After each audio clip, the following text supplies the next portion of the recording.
Mac Miller is one of the most peaceful artists of all time, and in today's video we are going to be going over this brand new album that he just dropped, Balloonism, and we're gonna talk about it. With that being said, get some cranberry juice, some Cheerios, and let's get right into this video. So, this is a very anticipated album. Mac Miller was actually talking about dropping this before he passed away, unfortunately, and he ended up finally getting this project released by his label. And I want to appreciate Mac Miller's label for the fact that they have executed every single album that has came out since his passing incredible. And you don't see this a lot because with these other labels, like Juice WRLD's label, they kind of are milking it a little bit, you know? Like, there's a lot of stuff that is not completely finished or is probably not meant to come out that these labels keep putting together. Or a great example of this is XXXTentacion. Correct me if I'm wrong, but I'm pretty sure they were using actual voicemails as songs, and they were just trying to like scrap, like they were literally like slopping stuff together, bro. Like it was really sad. However, every single thing that Mac Miller has released since his passing, like Circles, for example, Faces was great, I Love Life, Thank You was great, as well as Watching Movie with the Sound Off 10th Anniversary was incredible, and now we're getting this another, honestly, masterpiece of an album with Balloonism here, a very anticipated album, and I'm very thankful that his label is releasing music honestly perfectly timed, perfectly well put together, and it's a good thing to see. They're not completely milking his entire legacy, they're not destroying his legacy, which is very easy to do when handling music that is late, you know. With that being said, we're gonna start talking about this song by song here. I want to say though, I love this album cover. I think it was one of the most creative album covers I've ever seen in my entire life. Shout out to Mac Miller for that, as well as this song by song is incredible. I love the sequencing of this album. Starting off with Tambourine Dream, it's a very slow start, you know what I'm saying? And they continue with a kind of slow start with DJ's chord organ featuring SZA. And a lot of interesting instruments are used on this album, and I really enjoy that.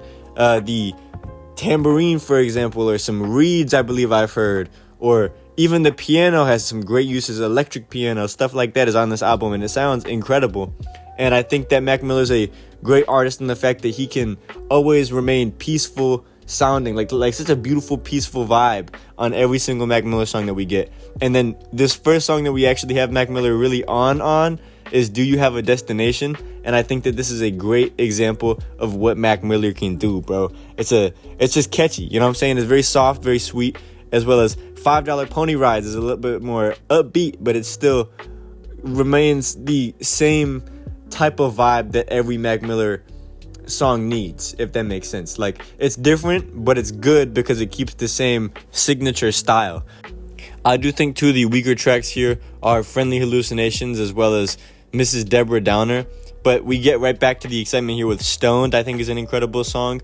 The vibe on that was really great. Shangri-La was another incredible vibe. I really appreciate the jazz sounding instrumental here, as well as some of the funny lines that Mac Miller gives us throughout this entire album, honestly. Like the dragons gotta leave because they don't like the cold either. I mean, like, if I live in Michigan, bro, I love that bar, bro, because right now it's like 0 degrees. I gotta work outside and stuff. It's not fun. Dragons understand it, you know what I'm saying? Mac Miller understands it, and that's all that really matters at the end of the day. Shangri-La was an incredible song, and I think arguably my favorite song on the album here is Funny Papers, and that's what's next here. The piano on this song is incredible. And then we have Excelsior, where he's like discussing on how life as you grow up can get so serious at times, where as a kid you'd be so much more lively, and the world actually takes a really large effect on you over time. And at the end here we have some really funny background, him being like Excelsior, you know, making like Harry Potter noises and stuff like that. And then we have Transformations with Delusional Thomas,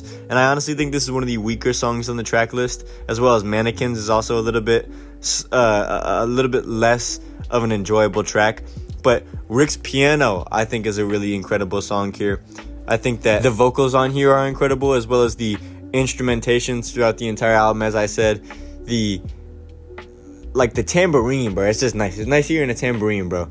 I enjoy that a lot. And then the last song we have on here is Tomorrow We'll Never Know, and this is a 12-minute song, and it's honestly not that bad of a listen. I think that it definitely is very coherent with the album. I don't think as a standalone track it's as something special, really, but I think that for what it is, it's great to sit on the album. if that makes sense. Because, I mean, there's some tracks that are just too long as well as too boring. But I think that my first listen, I did not get bored of this sound. It's very exciting. There's a lot of people in the background of a lot of this. There's like laughing and stuff like that. And I think it's definitely a very enjoyable and calming outro. And I think that's a great thing. I think that like I said, the sequencing here is so incredible to me because of the fact that there's highs, there's lows in terms of like the energy on here. And this is a great way to end it, the same way you started it. I like when music has like a progressive where it gets larger and then smaller and smaller. Pause. Okay, big pause on that actually. I'm not gonna lie to you. But it's satisfying to hear such actual musical talent on music. And Mac Miller has always been known for that. I feel like he's definitely an incredible vibe to listen to.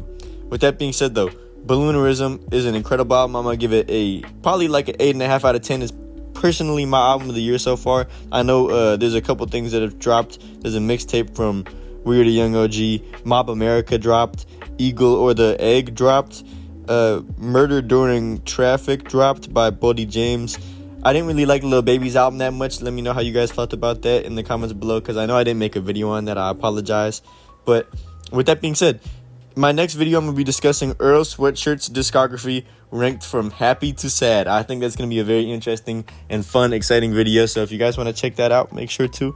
And maybe 2 weeks from now, I might rank Earl Sweatshirt's discography just from worst to best. And yeah, let me know how you guys all feel about Balloonism in the comments below for a chance to get pinned. I love you all very much. I'm conflicted, and I'm out. Peace.